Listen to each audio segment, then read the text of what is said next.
Hi, I'm Seth Kahn of VisionaryLeadership.com. Today I'm going to dig into 4 elements that were identified by Dr. Christina Economos when she did the research to build her 10 key elements for creating a social movement.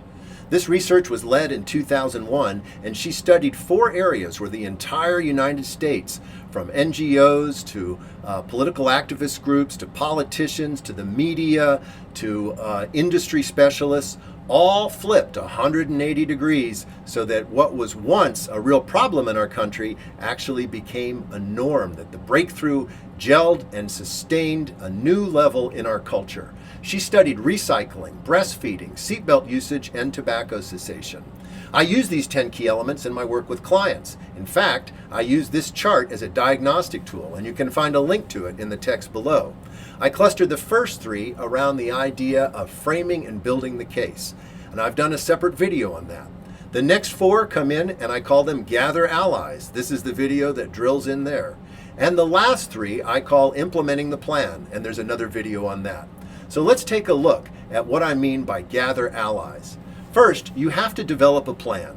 Anyone who's considering joining a grand challenge wants to know that there's a plan in place. That includes your partners, advocates, anyone that you handshake with in order to achieve success.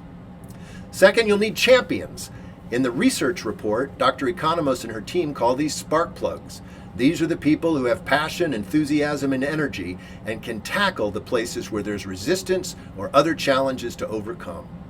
The third is coalition building. Because you're building a social movement, you're not directing an activity or an initiative, and it's important that you build a web of relationships. So you want to have a network of networks, a system in other words, and this relies on coalition building. The fourth is government involvement at the local, state, and federal level. Here in 2022, the majority of Americans still rely on the government when complex problems have to be addressed, to develop solutions and to implement those solutions. If you have people who are friendly to your grand challenge at the local, state, or federal level, involve them at the beginning. These 4 elements form something that I call gathering allies, a key aspect of launching a successful grand challenge. If you'd like more information on this, you can feel free to contact me at Seth@visionaryleadership.com.